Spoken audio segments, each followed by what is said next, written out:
Okay, तो हम लोग इसके प्रीवियस सब कुछ पढ़ चुके थे। अब आज हमको पढ़ना है स्वराज इन द प्लांटेशंस। इसका मतलब यह है कि जब स्वराज की नींव रखी गई या फिर उसका बीज बोया गया, है ना। Workers too had their own understanding of Mahatma Gandhi and the notion of Swaraj. For plantation workers in Assam, freedom mean the right to move freely in and out of the confident space in which they were enclosed, and it means retaining a link with the village from which they have come.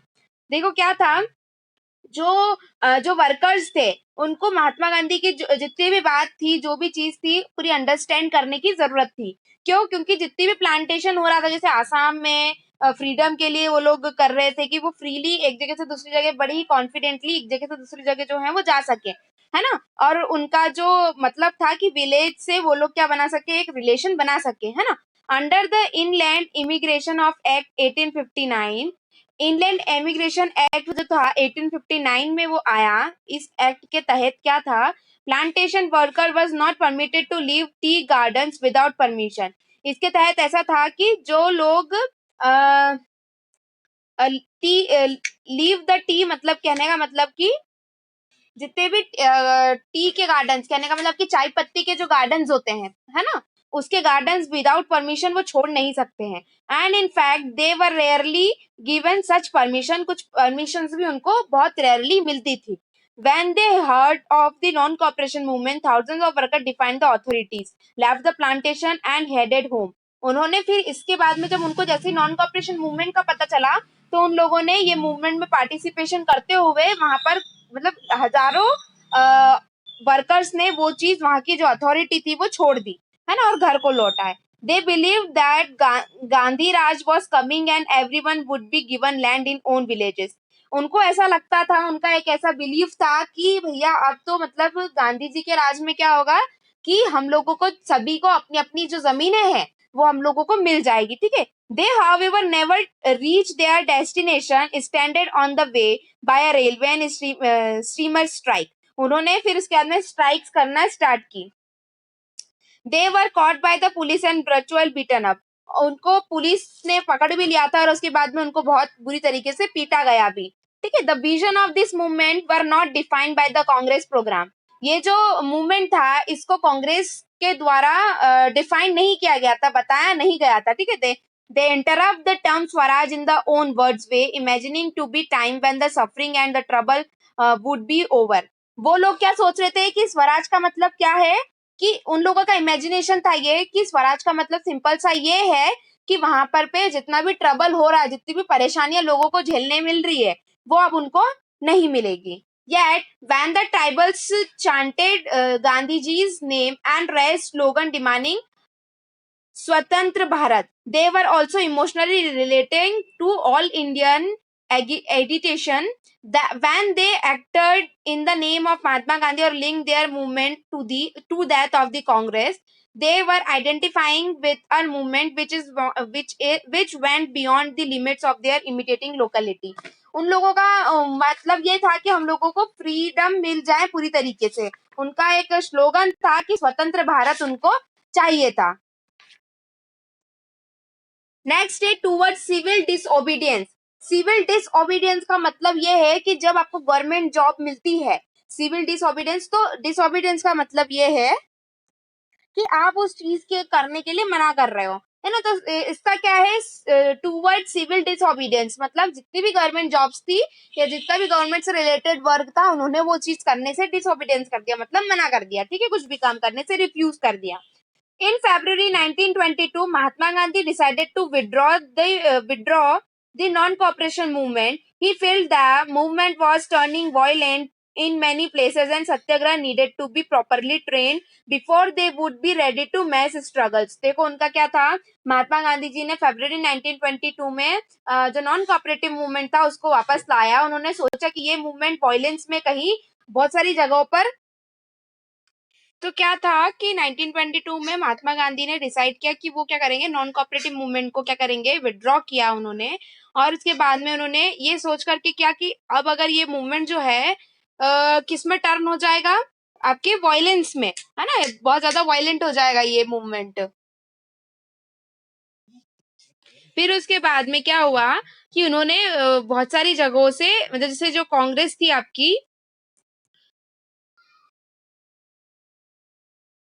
वो चाहते थे कि कुछ elections में वो क्या करें, participate करें, है ना।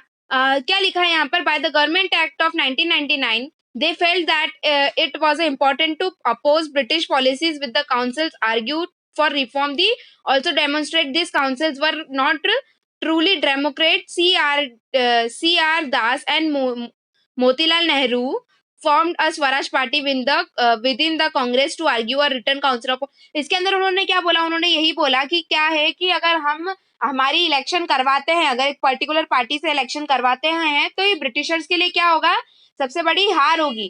क्या होगा उसके अंदर कि अगर हम लोगों ने हमारी एक पार्टी बनाई, उन्होंने तभी किन किन ने बनाई, सीआर दास ने, मोतीलाल नेहरू ने एक स्वराज पार्टी बनाई कांग्रेस के अंदर, ताकि वो क्या करे, काउंसिल पॉलिसी से पॉलिटिक्स के क्या क्या क्या कर सके, आर्ग्यू कर सके, है ना। But the younger leaders like Jawaharlal Nehru and Subhash Chandra Bose pressed for more radical mass agitation and the full independence.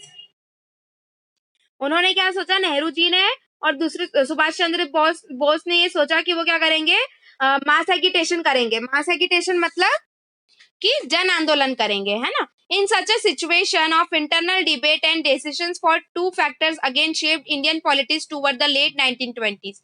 1920s में दो पार्टीज थी जिनका क्या हो रहा था, जिनका इंटरनली डिबेट हो रहा था, ठीक है। The first was affect of the world wide economic depression. जो पहली थी वो किससे परेशान थी, वर्ल्ड वाइड इकोनॉमिक से, है ना, मतलब जो भी इकोनॉमिकली प्रॉब्लम आ रही थी वहां पे। Agricultural price began to fall from 1926 and collapsed after 1930। क्या हुआ, जो एग्रीकल्चर प्राइसेस थे, है ना, जो एग्रीकल्चर के उसमें प्रॉब्लम आ रही थी, वो कब स्टार्ट हुए, 1926 से स्टार्ट हुए, और कोलैप्स मतलब खत्म कब हो गए, 1930 में, ठीक है। As the demand for agriculture goods fell and export decline, peasants found it difficult to sell their harvest and pay their revenue. By 1930 the countryside was in turmoil. तो यहाँ पर क्या हुआ कि जो पीजेंट्स थे, मतलब जो किसान थे, उनका जो आंदोलन चल रहा था, मतलब उन लोगों को क्या था कि वो उनका जो ग्रेन से अनाज है वो बेच नहीं पा रहे थे, है ना। उनको रिवेन्यू भी, अगर उनका अनाज अगर प्रॉपर दामों में नहीं बिकेगा तो वो लोग रेवेन्यू कैसे देंगे।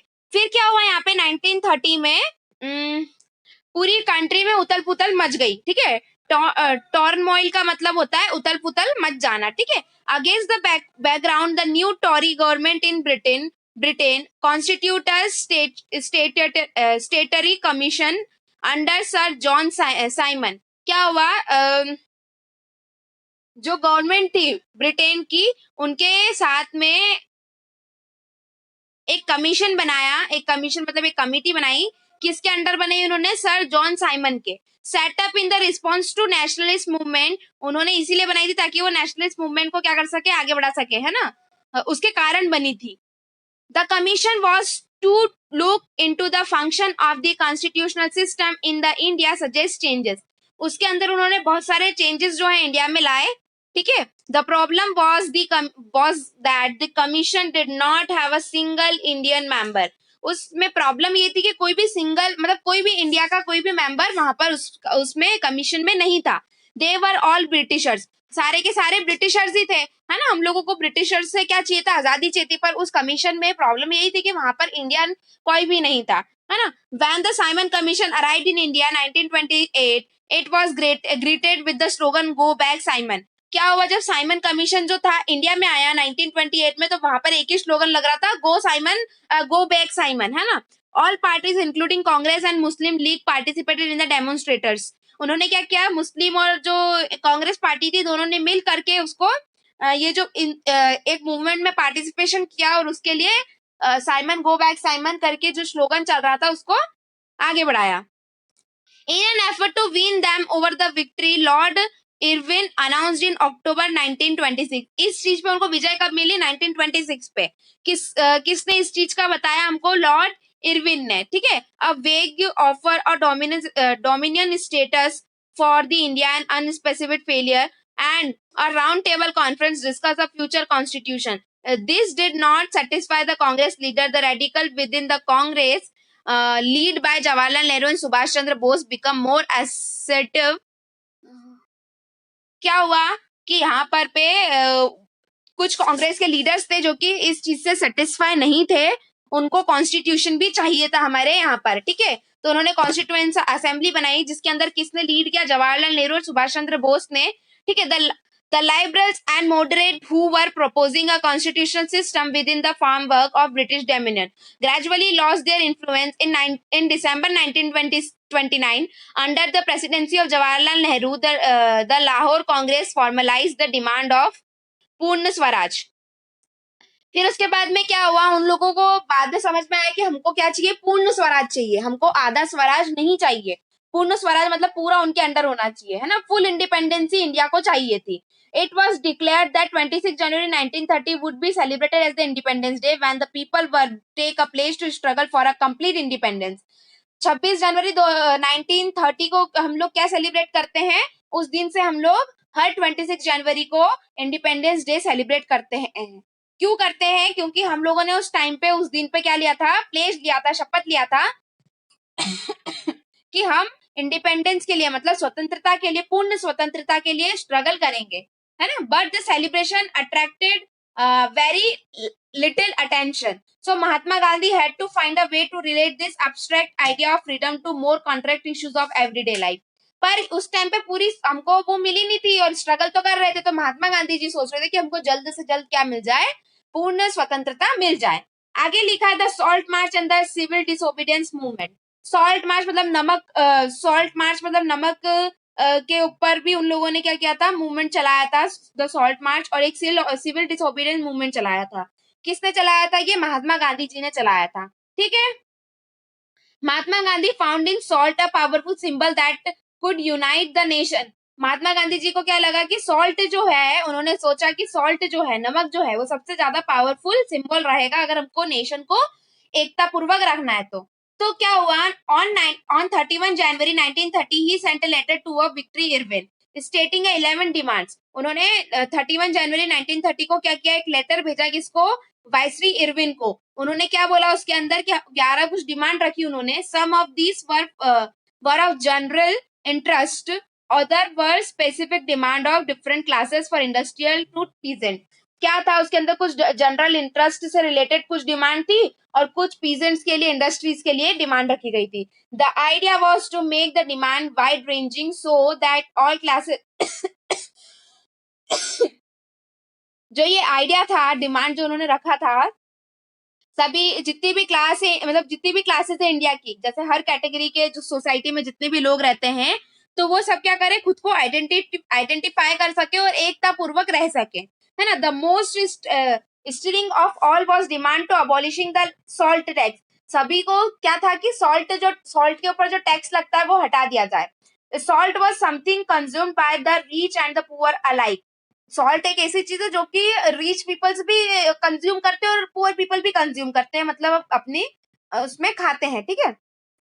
And it was one of the most essential item of food. और अगर आपका खाने में अगर नमक नहीं हो तो आप खाना खा ही नहीं सकते हो, right.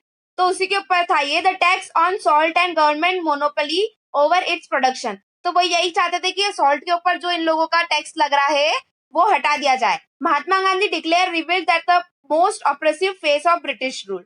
Mahatma Gandhi letter was in the way an ultimatum. जो महात्मा गांधी का लेटर था वो एक तरीके से क्या था, लास्ट अल्टीमेटम था ब्रिटिशर्स के लिए, है ना। If the demand were not fulfilled by 11 March the letter stated the Congress would launch a civil disobedience campaign. उनके उसमें ये लेटर में ये था कि अगर वो लोग उनकी 11 मार्च के अंदर अगर उनकी डिमांड फुलफिल नहीं करते तो वो लोग कांग्रेस क्या करेगी, क्या लॉन्च करेगी, सिविल डिसोबीडियंस कंपीशन वो लॉन्च कर देगी। इस सिविल डिसोबीडियंस का मतलब मैं पहले ही आपको बता चुकी हूँ कि अगर कोई भी गवर्नमेंट जॉब्स या कोई भी गवर्नमेंट से रिलेटेड जो भी वर्क होगा वो सब क्या कर दिया जाएगा, मना कर दिया जाएगा, नकार दिया जाएगा। Irwin was unwilling to negotiate. जो इरविन था वो उसने नेगोशिएशन के लिए मना कर दिया। So Mahatma Gandhi started his famous salt march campaign by 78 of his trusted volunteers. तो जब उसने मना कर दिया इरविन ने कि हम जो है इसके इसके लिए कुछ भी नहीं करेंगे, नेगोशिएशन के लिए उन्होंने मना कर दिया। नेगोशिएशन का मतलब होता है कि आपके संबंध, आपने समझौता कर लिया है ना, बट उन्होंने समझौता नहीं किया। उन्होंने, महात्मा गांधी ने फिर क्या किया, जैसा उन्होंने बोला था कि वो सॉल्ट मार्च जो है वो स्टार्ट कर देंगे, तो उन्होंने उनके 78 लोगों के साथ में जो था ये मार्च स्टार्ट किया। The march was over 240 miles from Gandhi's ashram in Sabarmati to the Gujarat coastal towns of Dandi. क्या था कि उनके जो उन्होंने ये चालू किया था, तो ये उनके वहां से कितना दूर था, 740 मील्स दूर था उनके सबरमती आश्रम से, जो कि गुजरात में है ना।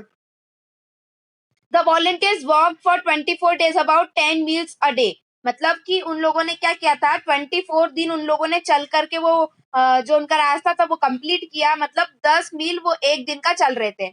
thousands come to hear Mahatma Gandhi wherever he stopped। मतलब बहुत सारे लोग उनसे मिलने आते थे महात्मा गांधी से जहां पर भी वो रुकते थे।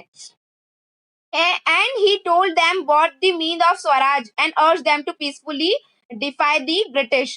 तो क्या था, उन्होंने जितने भी लोग उनके पास में आके रुकते थे वो सभी को क्या देते, बताते थे कि स्वराज को हमको पाने की जरूरत क्यों है ना, और पीसफुली क्यों चाहिए हमको, मतलब शांतिपूर्वक क्यों चाहिए। तो on 6 April he reach Dandi and ceremonially violated the law manufacturing salt by boiling sea water। फिर उन्होंने क्या किया, फाइनली वो 6 अप्रैल को दांडी पहुंच गए, है ना, उनके सबरमती आश्रम से दांडी पहुंचे वो। फिर वहां पर उन लोगों ने क्या किया, समुद्र के पानी से बॉईल करके क्या निकाला, सॉल्ट निकाला, ठीक है, और उससे उन्होंने उनकी जो भी चीजें थी वो चालू करना स्टार्ट कर दी peacefully. This mark the beginning of civil disobedience movement. यहीं से सिविल डिसोबीडियंस मूवमेंट जो था वो चालू हो चुका था। How was the movement differ from the non cooperative movement. अब ये जो मूवमेंट था वो क्यों अलग था नॉन कोऑपरेटिव मूवमेंट से।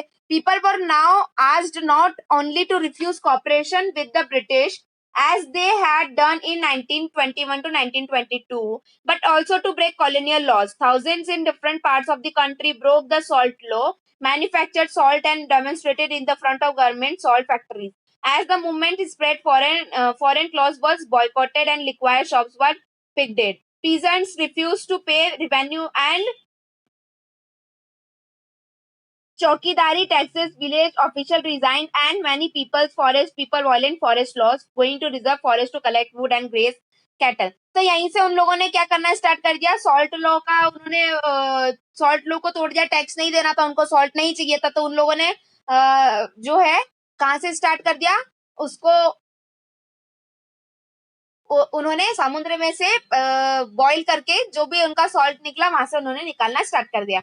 जितने भी फॉरेन से क्लॉथ आ रहे थे उन्होंने पहले भी बॉयकॉट कर रहे थे, पर बाद में उन्होंने उस चीज का यूज वापस स्टार्ट कर दिया था, पर वापस से उनकी जब बात नहीं मानी गई तो वापस से उसको उन्होंने क्या कर दिया, बॉयकॉट कर दिया, ठीक है। और जितनी भी शराब की दुकानें थी, जितनी भी लिक्वायर शॉप्स थी, उन सबको भी उन्होंने बंद कर दिया। Worried by the development the colony government began arrested the Congress leader one by one. अब जब वो डेवलपमेंट के मतलब अगर लोग होना अगर ऐसा करेंगे तो डेवलपमेंट कैसे होगा कंट्री का, तो ये सोच करके उन्होंने क्या किया, ये सोच करके उन लोगों ने अपना जो गवर्नमेंट ने जितने भी कांग्रेस के लीडर्स थे, गवर्नमेंट ने सभी को एक के बाद एक जेल भेजना चालू कर दिया। This lead to violent clashes in many places. अब अगर ऐसा होगा कि चाहे जिसको उठा करके जो भी अच्छे लोग हैं या जो भी बुरे लोग हैं वो सबको उठा करके अगर वो क्या कर देंगे, जेल भेज देंगे, तो वहां पर वायलेंट तो होगा ही सही, है ना। When Abdul Ghaffar Khan, a devout disciple of Mahatma Gandhi, was arrested in April 1930, angry crowd demonstrated in the streets of Peshawar facing armored cars and police firing। उन्होंने क्या किया कि जब उनको पता चला कि महात्मा गांधी को अरेस्ट किया अप्रैल 30 में, किसने किया था, अब्दुल गफर खान ने, तो बहुत सारे जो लोग थे वो सब कहां पर आ गए, स्ट्रीट्स पे आ गए, उन्होंने स्ट्राइक करना स्टार्ट किया। तो वहां पर लोग, पुलिस ने क्या किया, फायरिंग स्टार्ट कर दिया, है ना, फायरिंग करना स्टार्ट कर दी, वहां पर गोलियां चलाना चालू कर दी। Many were killed a month later when Mahatma Gandhi himself was arrested. Industrial workshop Sholapur attacked police post, municipal buildings, law courts and railway station, और structure the symbolize British rule. तो क्या हुआ, जब उसके बाद में फायरिंग हुई, उसके बाद में एक बार और उनको महात्मा गांधी को अरेस्ट किया गया, कहां पर, शोलापुर में। तो लोगों ने वहां पर किस पे अटैक कर दिया, पुलिस स्टेशन पे, म्युनिसिपल बिल्डिंग्स पे, लो कोर्ट, सब पे उन्होंने क्या कर दिया, हमला कर दिया, ठीक है। The frighten government respond with the policy of brutal repression.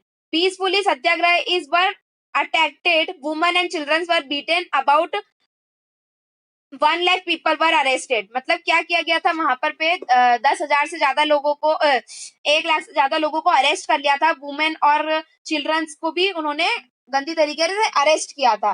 ठीक है, वहां पर क्या था कि पीसफुली जब सत्याग्रह चल रहा था तो उन लोगों ने ये सब चीजें की। In such a situation Mahatma Gandhi once again decided to call off the movement. फिर उन्होंने वापस से सोचा कि इस मूवमेंट को क्या कर दिया जाए, बंद कर दिया जाए, क्योंकि बहुत सारे लोगों को प्रॉब्लम आ रही थी, है ना। And entered in a pact with Irwin on 5th March 1931। By his Gandhi Irwin pact, Gandhi consent to participate in a round table conference. The conference boycotted the first round table conference. तो गांधी जी ने क्या बोला कि हमको round table conference चाहिए। Round table conference मतलब क्या है, गोल सी टेबल हुआ करती थी, उसके आसपास में लोग बैठ करके अपनी डिस्कशन लिया करते थे, जो कि लंदन में गवर्नमेंट ने एग्री की थी। Realise the political prisoners in December 1931 Gandhi ji went to London for the conference. Gandhi ji कहाँ गए, लंदन गए दिसंबर 1931 में कॉन्फ्रेंस के लिए। But the negotiate broke down and he turn disappointed. पर वहां पर भी समझौता नहीं हुआ और उनको डिसअपॉइंटेड फील हुआ। Back in India, he discovered that the government had begun a new cycle of repression. उन्होंने इंडिया में आकर के क्या बोला, एक नया जो साइकिल है वो कौन स्टार्ट कर रहा है, गवर्नमेंट कर रही है। Ghaffar Khan and Jawaharlal Nehru were both in jail. Ghaffar Khan और जवाहरलाल नेहरू दोनों के दोनों कहां पर थे, जेल में थे। क्यों थे, the Congress had been declared illegal. उन्होंने कांग्रेस को क्या बता दिया था कि ये इलीगल है ना। And a series of measures had been imposed to prevent meeting, demonstrate and boycott. मतलब उनका कहने का मतलब ये था कि हर चीज का ये लोग क्या कर रहे हैं, बहिष्कार कर रहे हैं। With great apprehension Mahatma Gandhi relaunch the civil disobedience movement. उन्होंने वापस से क्या किया, सिविल डिसोबीडियंस मूवमेंट को लॉन्च किया। For over a year the movement continued, but by 1934 it lost in momentum. 1934 में ये खत्म हो गया मूवमेंट। ठीक है, फिर हम आए थे how participate saw the movement, कैसे लोगों ने पार्टिसिपेट किया मूवमेंट के अंदर। Let us now look at the different social groups that participated in the civil disobedience movement. Why did they join the movement? What were their ideas? What were the Swaraj mean to them? मतलब जिन लोगों ने participate किया था civil disobedience movement में, उन्होंने वो movement क्यों join किया, है ना। उनका आइडिया क्या था, उनके आइडियल क्या थे, और स्वराज उनके उनके दिमाग में स्वराज की क्या परिभाषा थी। तो in the countryside, rich peasant communities like the Patidars of the Gujarat and the Jats of the Uttar Pradesh. क्या हुआ, जो कंट्री साइड में जितने भी किसान थे, पीजेंट कम्युनिटीज थी, जैसे कि पाटीदार, गुजरात के पाटीदार थे, और जाट्स जो कि यूपी के थे, were active in the movement. इस मूवमेंट में वो बहुत ज्यादा एक्टिव थे। Being produce to commercial crops, they were very hard hit by the trade and depression by the falling prices. वो लोग बहुत ज्यादा परेशान थे कि जिस हिसाब से वो लोग अपना क्रॉप्स ग्रो करते थे और उतना उनको नहीं मिलता था। तो as their cash income disappeared, they found impossible to pay the government's revenue demand and the refusal of the government to reduce the revenue demand led to the disobedient resident. These rich peasants become enthusiastic supporters of the civil disobedience movement, organizing their communities and the time of forcing redelegate members to participate in the boycott program. तो क्या हुआ, उन लोगों को बहुत problem आ रही थी कि उनको उनकी जो इनकम थी, कैश इनकम थी, वो उतनी नहीं मिल पा रही थी, और गवर्नमेंट जो है उनसे रिवेन्यू का डिमांड करती थी। तो उन्होंने बोला कि हम लोगों का जो रिवेन्यू का डिमांड है, आप उसको क्या कर दो, कम कर दो, है ना, या तो फिर उसको खत्म कर दो। जो रीच पीजेंट थे, जो कि बहुत ज्यादा जिनका लेवल था कि हाँ ये लोग जो है क्या कर सकते हैं, रिवेन्यू दे सकते हैं, उन लोगों ने भी किसको सपोर्ट किया, सिविल डिसोबीडियंस मूवमेंट को सपोर्ट किया। और उसके बाद में उन्होंने एक कम्युनिटी बनाई, ऑर्गेनाइज की उन्होंने कम्युनिटी, और फिर वहां पर भी उन्होंने उन मेंबर को समझाया कि हमको इस प्रोग्राम को क्या कर देना चाहिए, बॉयकॉट कर देना चाहिए, है ना। किस प्रोग्राम को, अपने रिवेन्यू के प्रोग्राम को। For them fight for the Swaraj was struggle against high revenue. उनके लिए स्वराज क्या था कि जिस हिसाब से उनसे हाई रिवेन्यू लिए जाते थे वो ना लिए जाए, है ना। But were they were deeply disappointed when the movement was called off in 1931 without the revenue rates being revised. So when the movement was restarted in 1932, many of them refused to participate. पर क्या हुआ कि वो बहुत ज्यादा disappointed हो गए थे कि बिना मतलब मूवमेंट तो हुआ, मूवमेंट हुआ, बट उसको बंद कर दिया गया था उस मूवमेंट को कब, 1931 में, बिना रिवेन्यू घटाए, है ना। रिवेन्यू उनकी डिमांड फुलफिल नहीं हुई, उन्होंने इतना उसके लिए किया और डिमांड फुलफिल नहीं हुई। उसके बाद में क्या हुआ, वापस से ये जो था मूवमेंट उनका चालू हुआ, कब हुआ, 1932 में। पर बहुत सारे लोगों ने पार्टिसिपेट नहीं किया। वो क्यों नहीं किया, क्योंकि उनको ये लग रहा था कि बार बार हम लोगों ने हमारा मूवमेंट स्टार्ट किया था, पर उस समय भी हमको क्या मिला, हमको जो हमारी डिमांड थी वो फुलफिल तो हुई नहीं, है ना। The poorer peasantry were not just interested in the lowering of the revenue demand. Many of them were small tenants cultivating land they had rented from landlords. क्या हुआ, जो पुअर पीजेंट थे उन लोगों को हाई रेट पे क्या दी जाती थी, जमीन उधार दी जाती थी, है ना। और उनको बोला जाता था कि आप अब इस पे कर लो, और या तो फिर उनको किराए से रखा जाता था, और लैंडलॉर्ड जो होते थे उनपे क्या करवाते थे, खेती बाड़ी करवाते थे उनसे. As the depression continued and the cash income divined, the small tenant found it difficult to pay their rent. They wanted to unpaid rent to the landlords to be remitted. तो फिर उन लोगों ने क्या किया, ये सब चीजें छोड़ दी, है ना. They join a variety of radical movement often led by socialist and communist apprehensive of raising issues that might upset. क्या होता था कि जितने भी फार्मर्स थे, जितने भी पीजेंट्स थे, उनको उतना नहीं मिल पाता था, तो वो क्या होते थे, बहुत ज्यादा डिसअपॉइंटेड हो जाते थे, है ना. आगे लिखा है,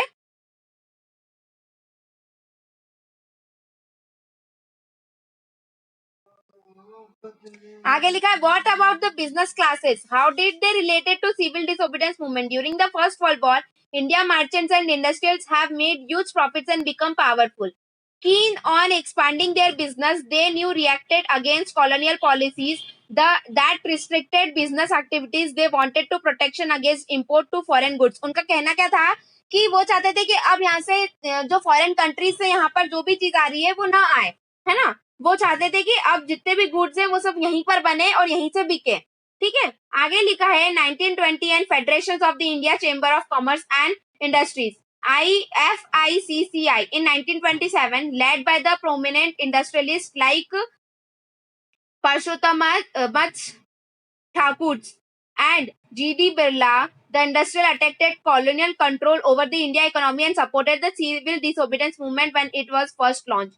तो क्या हुआ, उन्होंने उनका सारा जितने भी इंडस्ट्रियलिस्ट थी उनको छोड़ करके उन्होंने क्या किया, जीडी क्या नाम देके रखा है, जीडी बिरला ने, उन्होंने किसको सपोर्ट किया, सिविल डिसोबीडियंस मूवमेंट को सपोर्ट किया जब वो पहली बार लॉन्च हुआ था.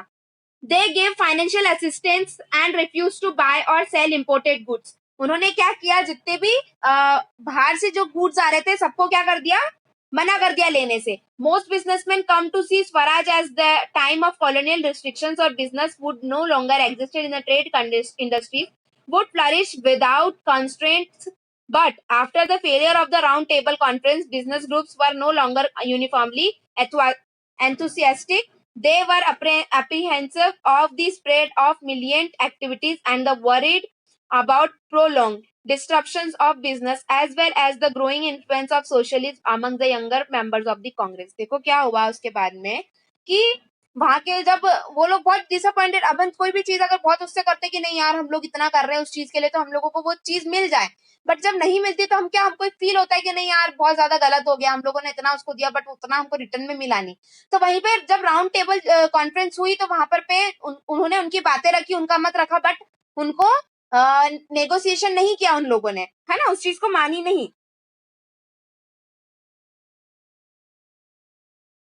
फिर उसके बाद में उन लोगों ने बहुत सारी एक्टिविटीज जो थी वो स्प्रेड की बिजनेस से रिलेटेड, कि हमारे यहीं पे बिजनेस होगा, है ना, ये सब करके. The industrial working classes did not participate in the civil disobedience movement in large number except the Nagpur region as the industrialist come closer to the Congress workers state allow. क्या हुआ, जो इंडस्ट्रियल वर्कर्स थे उन लोगों ने पार्टिसिपेट किया किसमें, civil disobedience movement में, है ना, जो कि नागपुर रीजन में था. But in spite of that, some workers did participate in the civil disobedience movement. कुछ वर्कर्स ने पार्टिसिपेट किया और उसको फैलाया भी उस मूवमेंट को. Selectively adopting some of the ideas of Gandhi's program like boycott of their foreign goods.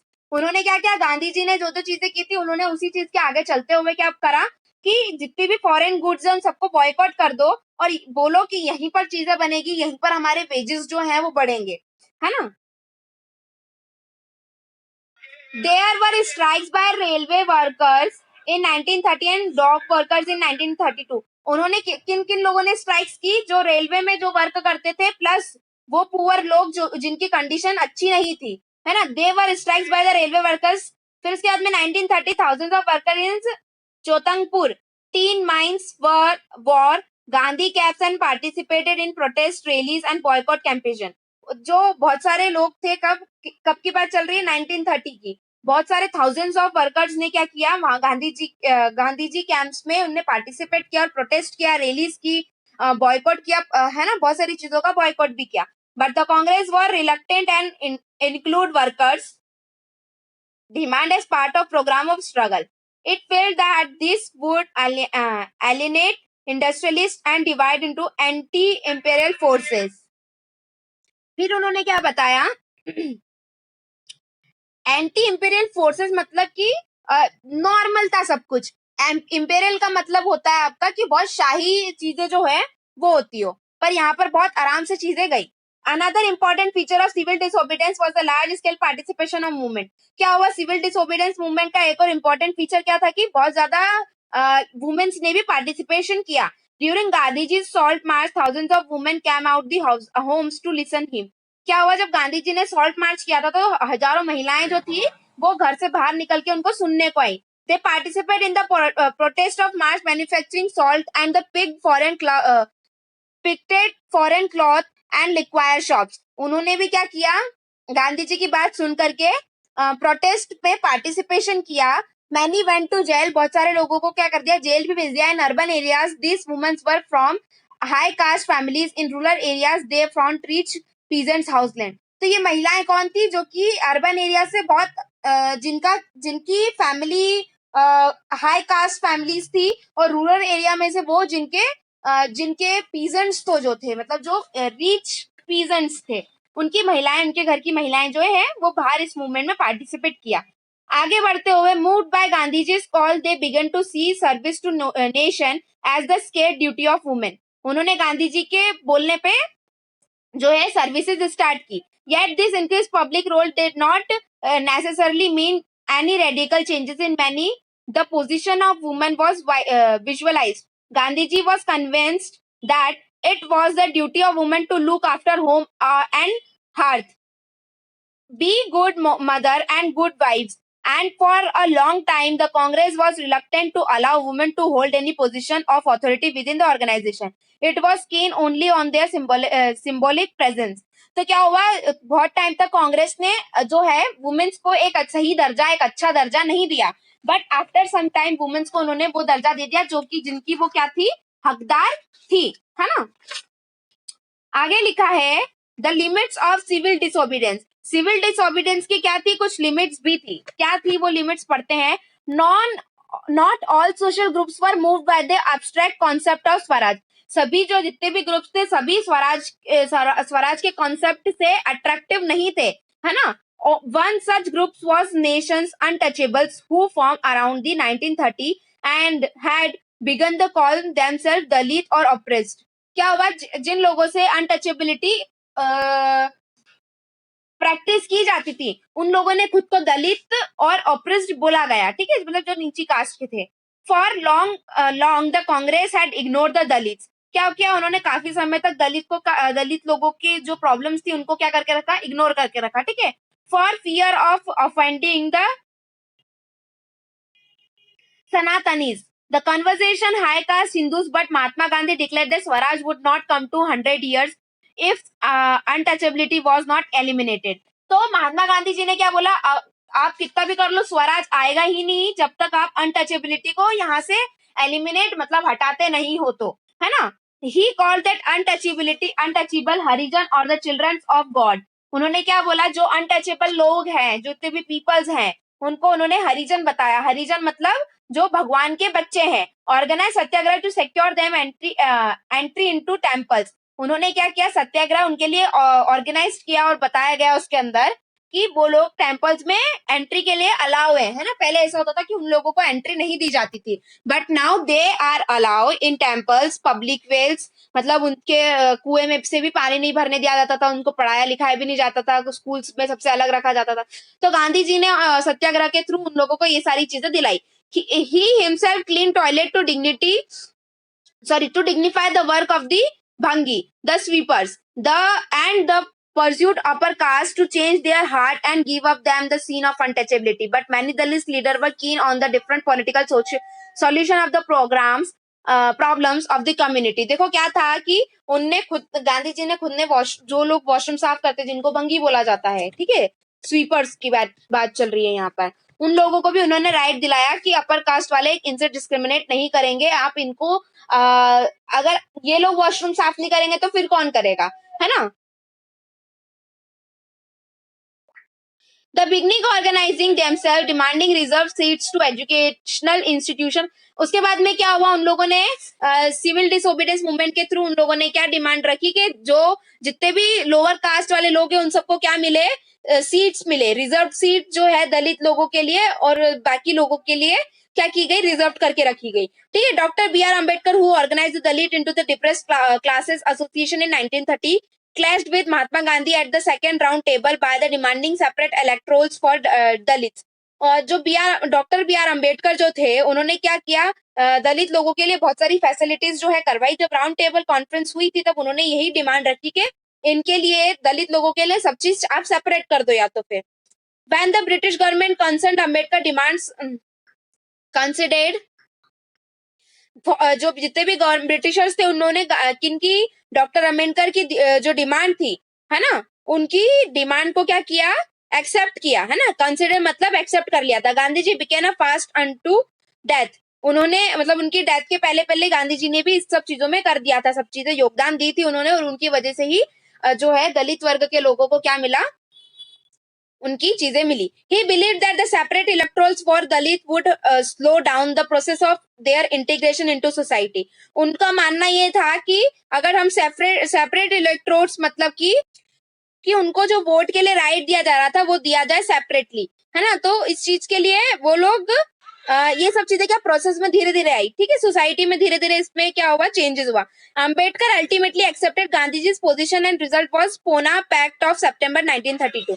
Ambedkar ji ने किसकी जगह ले ली एक टाइम के बाद में, गांधी जी की. कब, सितंबर 1932 में. It give the depressed class later to be known as schedule caste. Depressed caste को बाद में क्या बोला जाएगा, एससी मतलब schedule caste. Reserve seats and provisional central legislative. उसके बाद में उन लोगों को क्या दी गई, हर मूवमेंट में हर चीज में उनको उतनी ही अपॉर्चुनिटी मिली जो कि एक अपर क्लास वाले लोगों को मिलती थी. Some of the Muslim political organization in India were also lukewarm in their response to the civil disobedience movement. कुछ मुस्लिम पॉलिटिकल ऑर्गेनाइजेशन थी जिन्होंने यहाँ पर आकर के किस में पार्टिसिपेशन किया, सिविल डिसोबीडियंस मूवमेंट में. After the decline of non cooperative Khilafat movement, a large section of Muslim felt alienated from the Congress. कुछ जब नॉन कोऑपरेटिव मूवमेंट जो था, नॉन कोऑपरेटिव खलीफत मूवमेंट जो था वो खत्म हुआ, तब उसके बाद में मुस्लिम ने जो है कांग्रेस को एलिनेटेड कर दिया. एलिनेटेड मतलब अलग अलग कर दिया. ठीक है. फिर आते हैं from the mid 1920s the Congress come to be more visible associated with the openly Hindus religion nationalist group like the Hindu Mahasabha. उसके बाद में क्या हुआ, 1920 के बीच में कांग्रेस जो थे उन्होंने मतलब बहुत अच्छे से एसोसिएशंस निकाले. उन्होंने हिंदू रिलीजन के लिए एक नेशनलिस्ट ग्रुप बनाए जैसे कि Hindu Mahasabha. As the relation between Hindu and Muslim warned, each community organized the religion processions with militant fervor, provoking Hindu-Muslim communal clashes with the riots in various cities. Every note dependent the distance between the two communities. देखो क्या था कि हमेशा से ही दोनों communities के बीच में जो था कुछ ना कुछ प्रॉब्लम्स जो थी वो हमेशा से क्रिएट हुआ करती थी, है ना.